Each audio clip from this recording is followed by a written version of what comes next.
When some women become obsessed, nothing will stand in their way. Catherine is evil.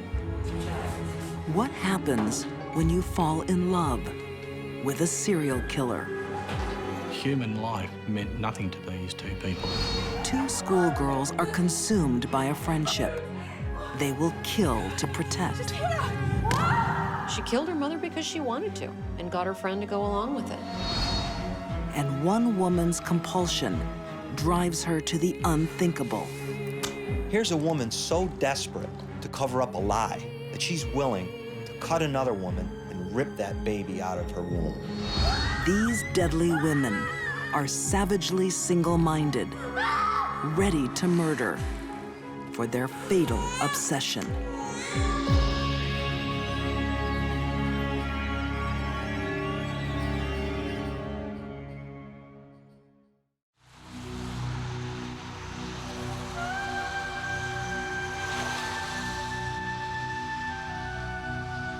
Obsession drives some women to unspeakable acts, as it did in Malvern, Kansas, in December 2004.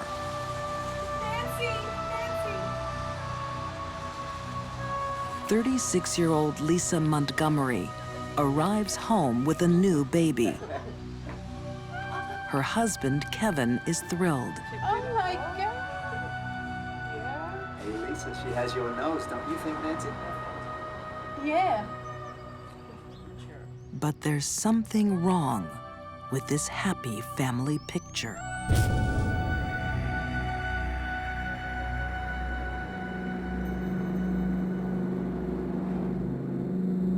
The memory haunts Lisa's first husband, Carl Bowman. The images that run your head are horrible. The idea of what happened was, I mean, it's horrible. I mean, it still affects me.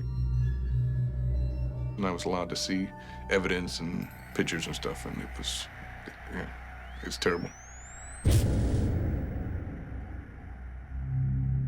200 miles away in Missouri, a young woman has been savagely murdered. This smiling new mother is the killer. Who would cut a baby out of a pregnant woman's stomach and leave the woman to die?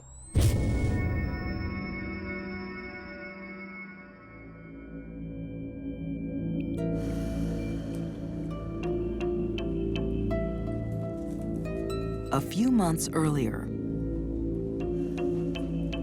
excited mother-to-be Lisa Montgomery is preparing for a new arrival. She begins to buy diapers. She begins to buy baby items. I made some tea. Would you like some? Oh, no, thanks, Nancy. I'm fine. She tells the town, her husband, her children, everyone around her that she's pregnant. But what even her husband doesn't realize How far along are you? I'm in my third trimester. is this baby won't be coming. Lisa's pregnancy is a lie. You know, when I was pregnant, I was out here. You know, She lied through her childhood, Here's my ultrasound. through her teen years, through her adult life. Okay. I didn't mean anything. And one of the lies she perpetrated most often was, "I'm pregnant." Lisa would say, "I'm pregnant, I'm pregnant, I'm pregnant," but the baby would never come. And then would come another lie, "I miscarried." Crime writer M. William Phelps discovered that Lisa Montgomery is an expert in faking pregnancies. She begins to wear baggy clothes. She begins to make doctor's appointments, fake doctor's appointments.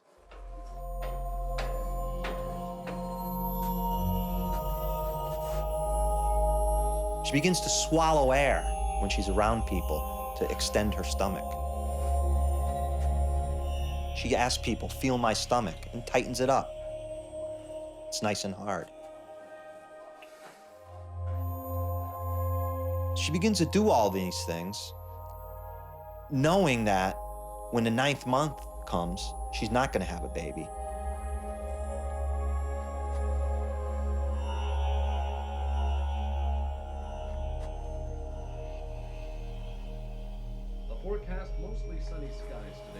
Lisa had 4 children in her first marriage, but none with new husband Kevin. All because of another big lie. Can I feel? It was impossible for Lisa Montgomery to have another child. I hope it's a girl. I really want a sister. Her tubes were not tied, her tubes were burned, cauterized, which is an irreversible process. Did you feel that? Yeah. Yeah. How could a husband sleep next to his wife for 9 months and not know that she's not pregnant? How could he look at her when she gets out of the shower and not realize she's not pregnant? Didn't he question any of the doctor's appointments? Didn't he go with her to any of the doctor appointments? The answer is no. Lisa Montgomery manipulated this guy to believe that she was pregnant.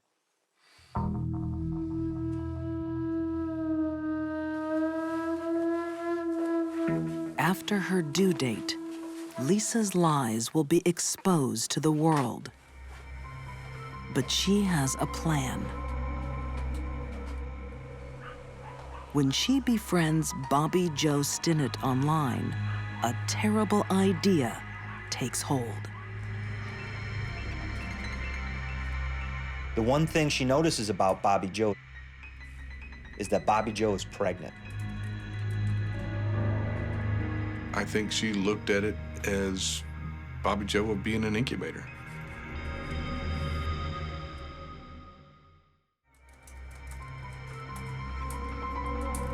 For Lisa Montgomery, faking pregnancy has become a dangerous obsession. She's lying to everybody about being pregnant. She's lying to her kids. She's lying to her husband. She's lying to the town. Now that she's met pregnant dog breeder Bobby Joe Stinnett, the need to cover up her lies will drive her to do the unthinkable. Lisa Montgomery is communicating with Bobby Joe Stinnett online as a woman named Darlene Fisher, a dog lover, someone who enjoys these types of dogs that Bobby Joe raises.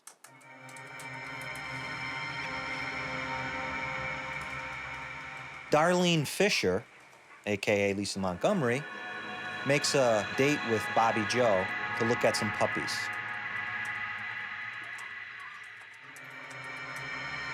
Inside Lisa's car, she has a knife, a rope, and a home birthing kit. Bobby Joe, hi. Darlene, hi. Come on in. Wow, you look great. You're about to pop. Well, like ya. In Skidmore, Missouri, unsuspecting Bobby Joe Stinnett opens the door to a monster. Well, come on in. Would you like a cup of tea? Oh no, I want to see those dogs, please. I'll put your bag down and come this way. Lisa Montgomery looks at the puppy, asks Bobby Joe to bend down, open the cage, pick up the puppy. She took out the rope, put it around the neck, choked her out.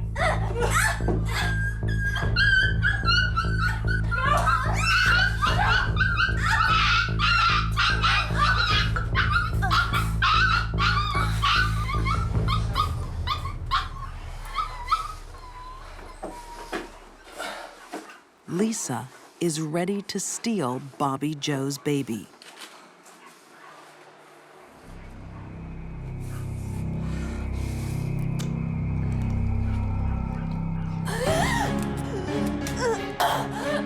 Bobby Joe woke up.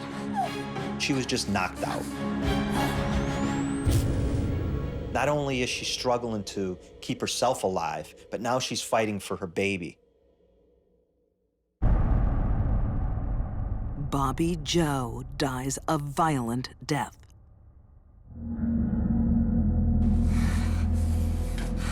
Her killer will now try to deliver her baby by cesarean section. One of the things that Lisa Montgomery did was watch a video on how to do a cesarean section. So there's evidence there that she tried to understand what she was about to do.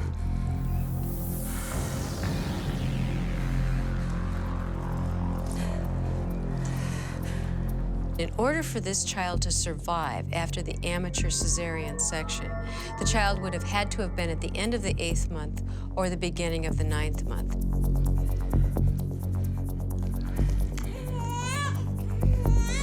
The child has to be removed from the womb, the airway has to be cleared, the respirations have to be stimulated, and the cord has to be cut.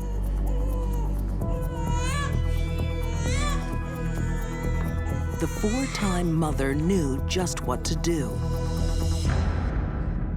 She has her baby. This child was very lucky to have survived.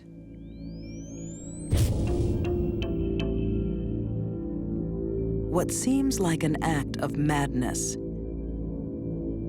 is the bloody work of a calculating killer. Who would cut a baby out of a pregnant woman's stomach and leave the woman to die? Only a crazy person would do that.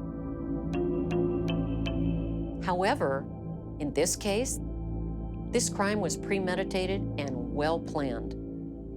Lisa is not crazy.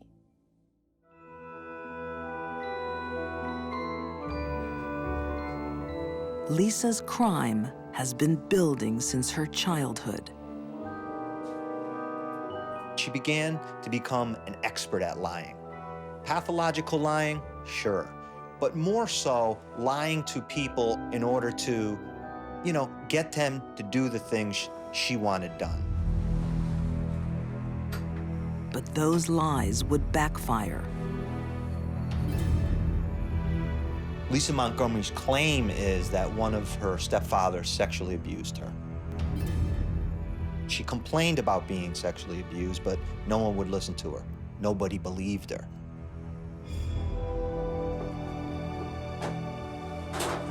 It would be unusual for a little girl who is subjected to a violent, drunken father who sexually abused her to not have some kind of problems in adulthood. For Lisa, I believe those unresolved problems resulted in her need to get attention through phony pregnancies.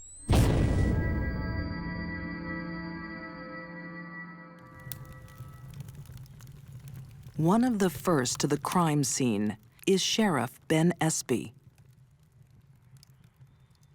There was blood all over the entire room, and it looked like her stomach had exploded.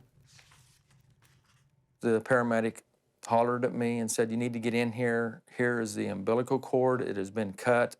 There's a baby. You guys need to find a baby." So the case turns very quickly from a homicide, brutal, graphic homicide, to a missing persons case.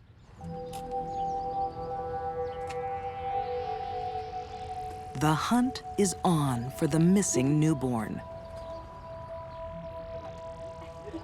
Nancy! An entire nation is placed on alert. Meanwhile, Lisa Montgomery, Kevin, her husband, they get up in the morning. They take the baby down to the local diner. They show off the baby. They're just one happy family cruising around town with their new baby. Well, guys, she's beautiful. Thank you. Go to the nursery. Lisa's new motherhood won't last long. The plundered body of Bobby Joe Stinnett gives up vital clues.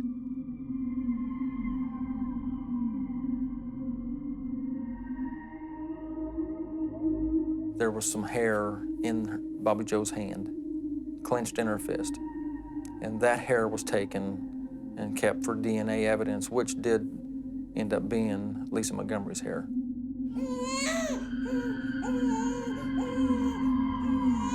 Lisa's deep-seated need to get a baby overrode her planning.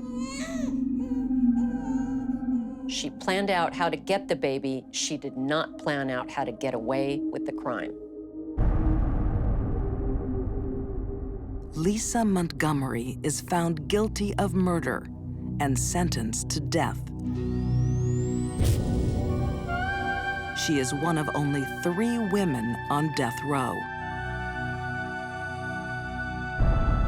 I really believe that Lisa Montgomery deserves the death sentence. The brutality of this, and going into this young lady's home and cutting the child out, if anybody deserves it, she does. It wasn't done because she wanted that baby. That was not the point of it. The point of it was to cover up her lies. If there's one positive aspect to draw from this case, it's that the baby was returned to its father. And Zeb Stennett has that child in his arms today, and he can raise that baby as Bobby Joe would have wanted.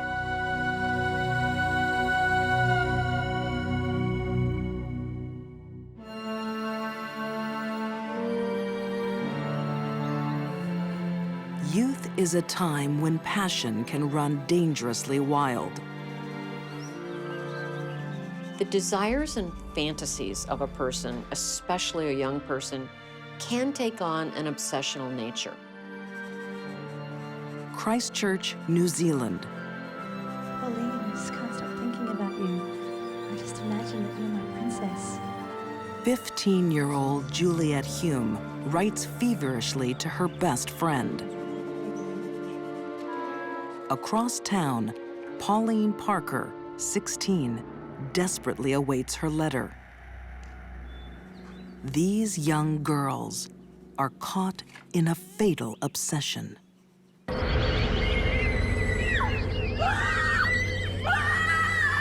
This was a brutal murder. She didn't want her mother around. She hated her.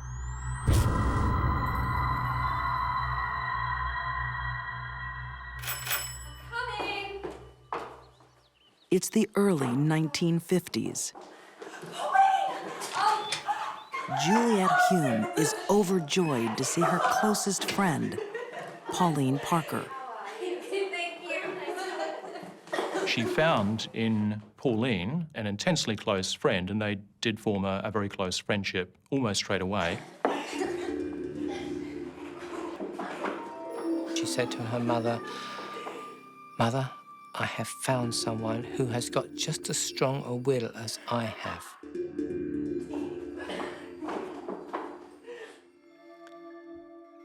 That's the start.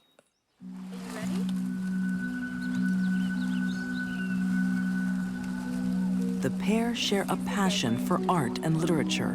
Now, when you open your eyes, we'll be in the film. Both girls were very lively, Juliet in particular very vivacious. I'm going to count to 3. I think in combination they were able to devise a make-believe world, a wonderful creative outlet for all of their talents and energies. 2, 3. We're here! Come on, let's go this way! They would pretend to be figures from medieval fantasy worlds and historical figures.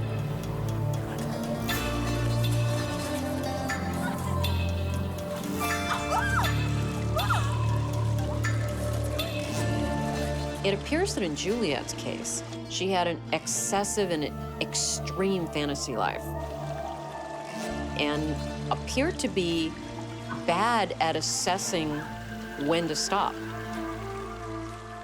So that leads me to believe that her fantasy life did a whole lot more for her than reality did. These girls were rather delusional. Grandiose ideas, there's nothing wrong with them. But when taken to an extreme form and not controlled, and the person basically loses touch with reality regarding that delusion, that's when they can become dangerous.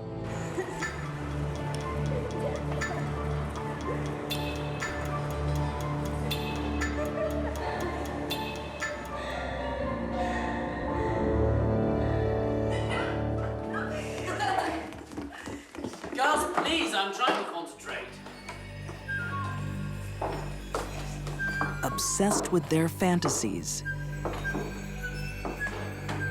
Obsessed with each other. There's something very wrong between those girls. Darling, I'm trying to finish. Pauline and Juliet's teenage friendship is about to become deadly. The fact that the girls' fantasy life turned to writing murder mysteries and killing people in violence, I think was an indicator of what was to happen.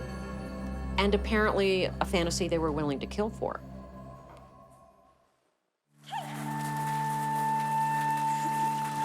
Christchurch, New Zealand. Teenagers Pauline Parker and Juliet Hume lose themselves in a rich fantasy world. Your father and I have some very exciting news for you. Until their obsessive relationship is turned upside down. Darling, we're moving to South Africa. South Africa? Yes, With your mother? Juliet's parents announce they're getting divorced and leaving the country. Very exciting. I want to stay here with Pauline. Yes, we understand. And you'll make The other Hume plans. family was disintegrating, and Pauline and Juliet could see that they were going to be separated. Juliet, please understand. I don't understand. I want to stay here. Juliet will be sent to live with relatives overseas. I know, but I want to stay here. She's my best friend. She's pretty much my only friend. Well, of course, Juliet doesn't want to go. And then when it's determined that she has to go, she says, well, Pauline could come with me. But the only person who seems to be adamant that this was not going to happen What do you think you are doing? was Pauline's mother. And she says no. When she says no, she means no. You are staying where you are. We spoke about this. So unreasonable! They're emotionally bonded so tightly that facing separation becomes unthinkable. Get out of my room! Get out! Get out of my room! Get out of my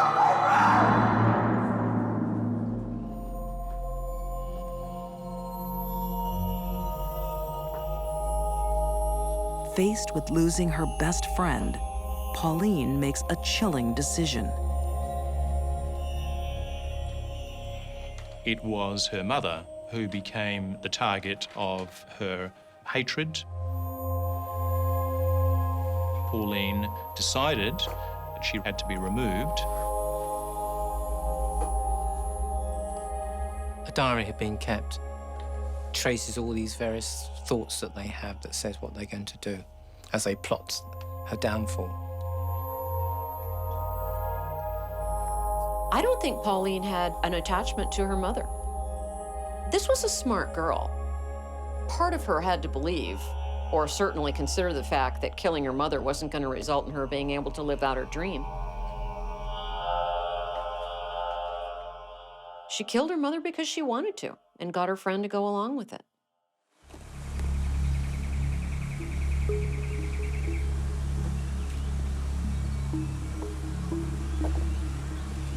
On a winter afternoon, the girls put their fatal plan into action.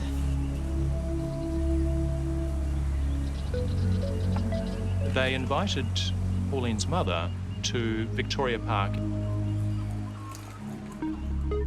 They took a leisurely stroll down a path, and along that pathway, Juliet dropped a little ruby.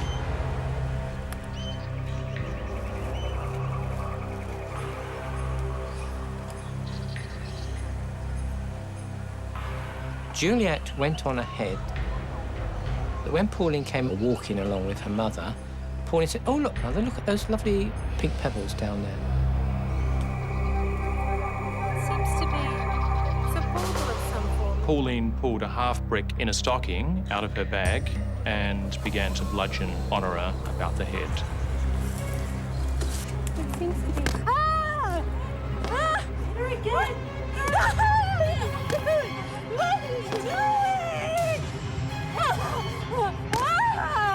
They think it will be over in seconds. But it can take a lot of violence to kill. Just hit her. It would take repetitive blows. It would require that the outer bones of the skull be caved in and that the brain tissue itself become pulpified. The brain would start to bleed, and that the respiratory centers at the base of the brain would become altered.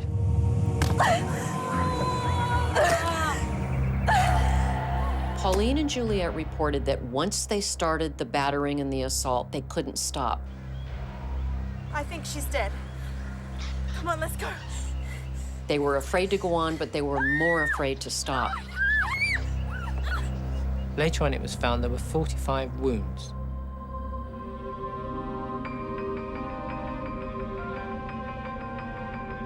Juliet and Pauline have turned their darkest fantasy into reality.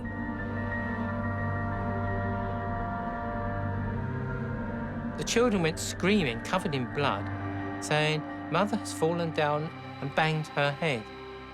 And one of them even says, "Well, she banged her head more than once. It was just like banging and banging and banging and banging."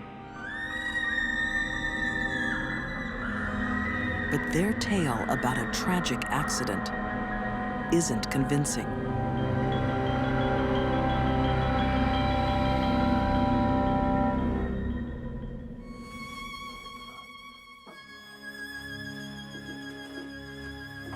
The real story is found in Pauline's diary. What marks this case out as distinctive is that the diary actually documented a murder plan.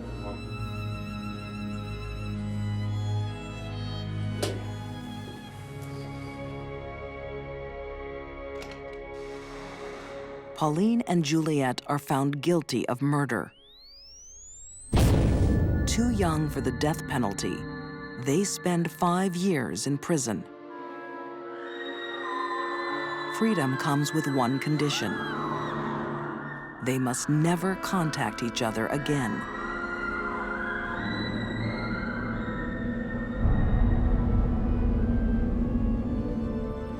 Today, Pauline Parker lives in England. Juliet Hume is in Scotland, living under a different name. She is now a successful author of murder mystery stories.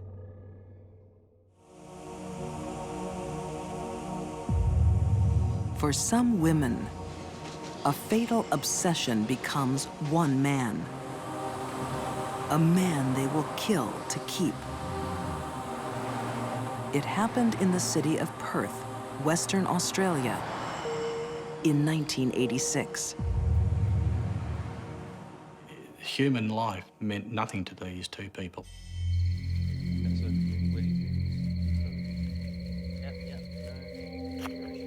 Former Detective Paul Ferguson remembers a frightening night. A female serial killer and her partner lead him to an isolated Australian forest and proudly reveal 4 shallow graves. Vince shifted some dirt, and when he shifted the dirt, there was the flesh of the first girl.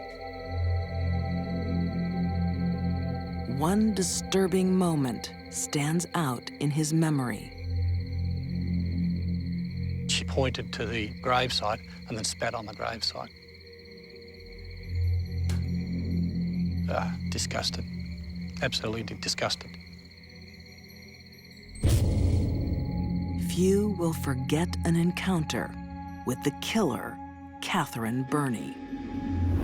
I'll tell you, Catherine is evil.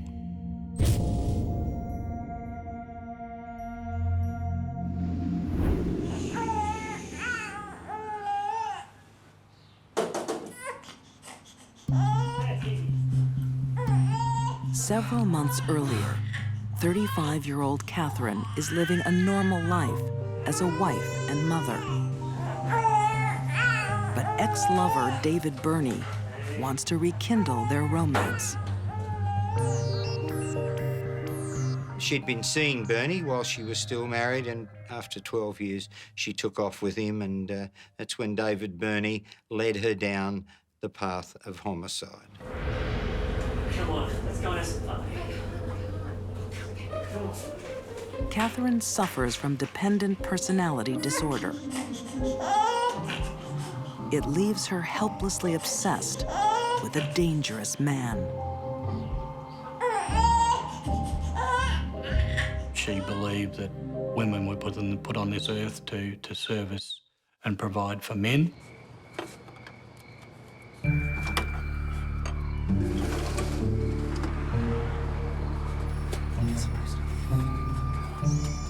Catherine's not the first person to suffer from dependent personality disorder.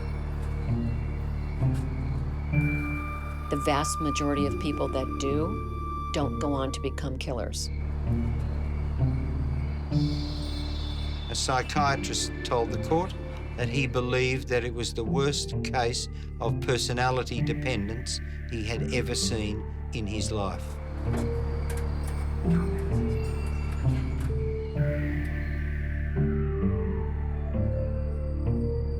Researching Catherine's troubled life, writer Paul B. Kidd found a woman desperate to satisfy David's desires. I had sex almost all day, every day, at every given opportunity. There was no stopping David Burney. He was a sexual athlete. But David Burney needs more. His fantasies are dark and violent.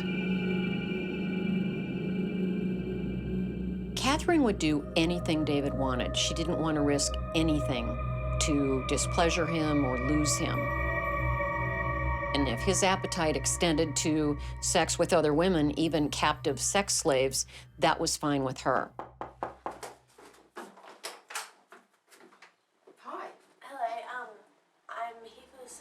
When 22-year-old Mary Nielsen calls on the Burneys, G'day, love. How you going? she steps straight into their terrifying new game.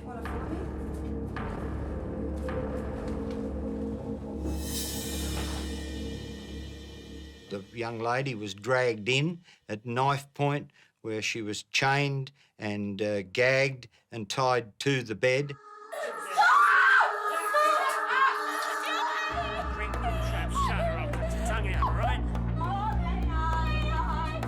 David Burney raped her repeatedly while Catherine looked on, and they both got off on it.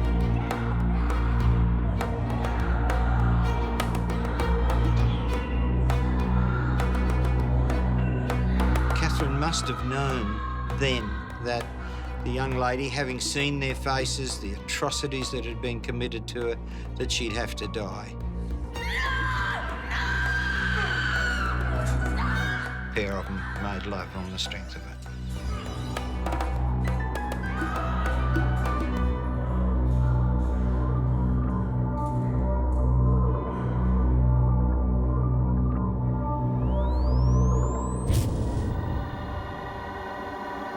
They were parasites. They lived off each other. The more they were together, the longer they were together, the stronger they became. And the rest of the world was just there for them.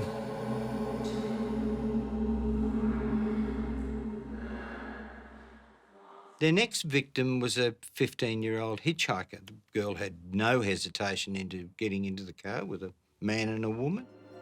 Okay, dear Mum and Dad, I'm all right. I'm taking a few days away from This you, time, and I'm staying with Catherine you. is more than a spectator. Oh, come on, let's just kill the bitch now. No, back off. Just back off. Do it later. Just gotta write this. Catherine's need to be involved was escalating with each attack.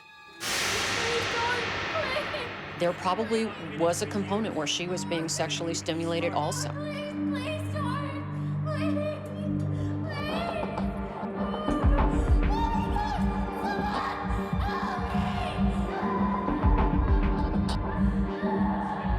She will do anything to please David Burney.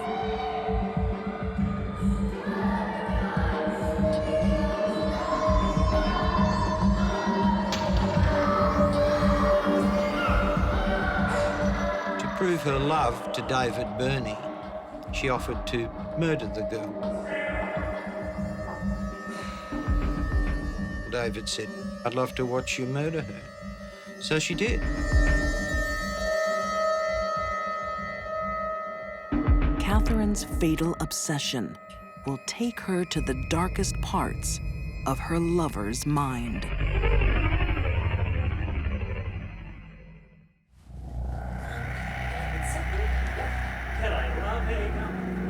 Catherine Burney is fatally obsessed with a serial killer. To prove her devotion, she helps him live out his deadly fantasies.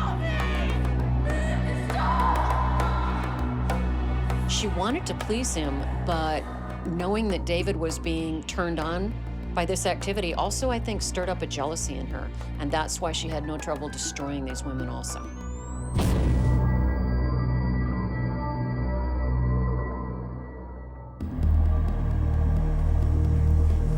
In the midst of a brutal killing spree, Catherine and David Burney kidnap glamorous 31-year-old Nolene Patterson.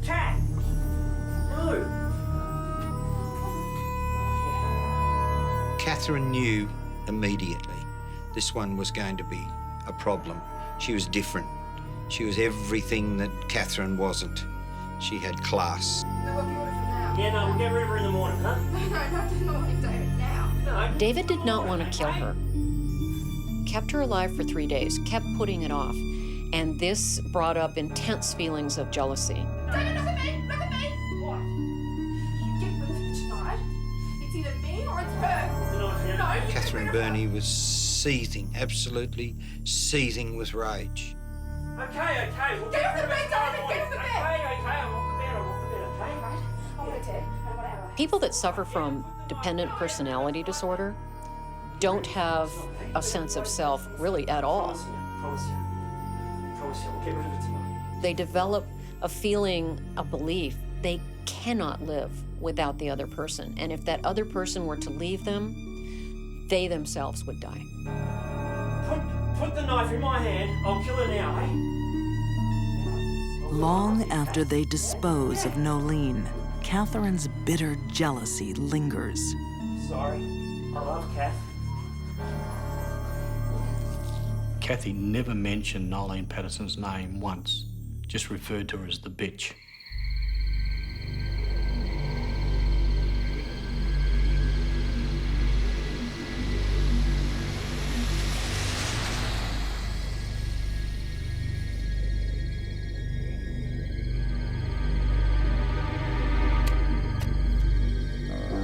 David's next move will horrify even Catherine.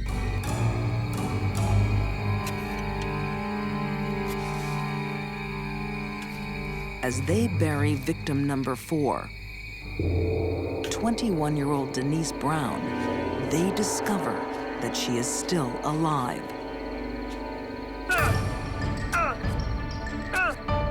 Catherine urged David to stab her again and produced a bigger knife, which David used to stab her in the neck and chest.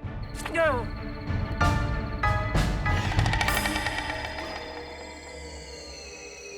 It's really hard to kill someone when you've got a will to live. Even when you have been very injured by multiple blows, a person can still live.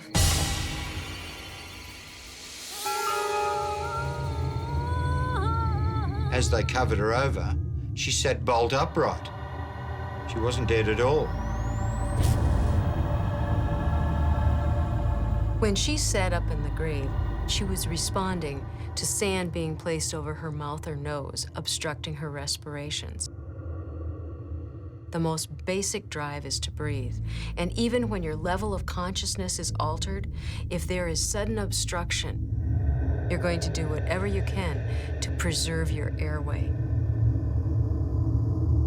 David Burney, seething with anger. I'll fix her this time.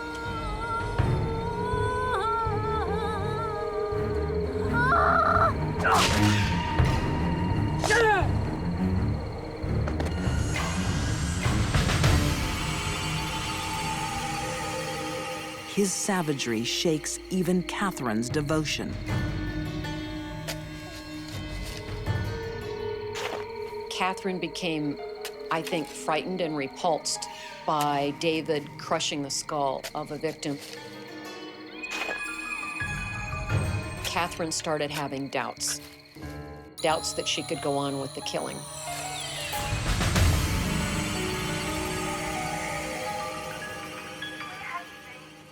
I stayed the night at Sarah's, and I forgot to call you. 5 days later, Catherine is home alone with their latest captive. I'll be home tomorrow night. This teenage girl is due to die. Keep your mouth shut. Got it? I'll be back. There was the knock on the front door. Catherine put the girl to one side. Seeing her opportunity, the young lady, no clothes on, jumped straight through the window.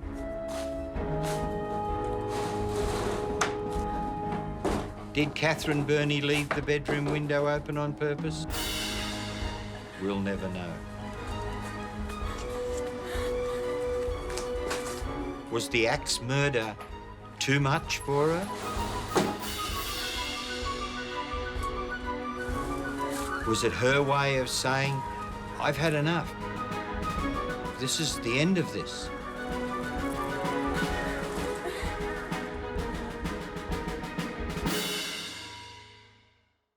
Catherine forfeited any right to be a member of our community the day she murdered those girls.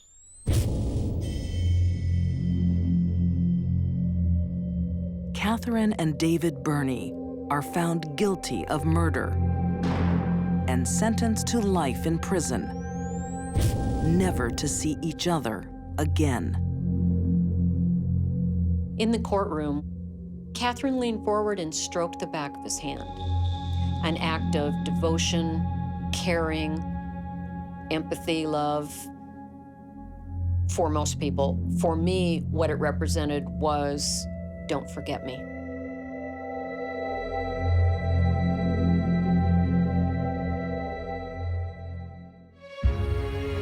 Obsession took these women down a dark path, killing those who stood in their way. To cover up her lies, Lisa Montgomery stole a baby from the womb. Catherine Burney made an unholy alliance with a serial killer. And Pauline Parker's strange bond with Juliet Hume destroyed a loving mother. For these deadly women, a single-minded desire became a deadly focus. Murder was a means to an end when they were in the grip of a fatal obsession.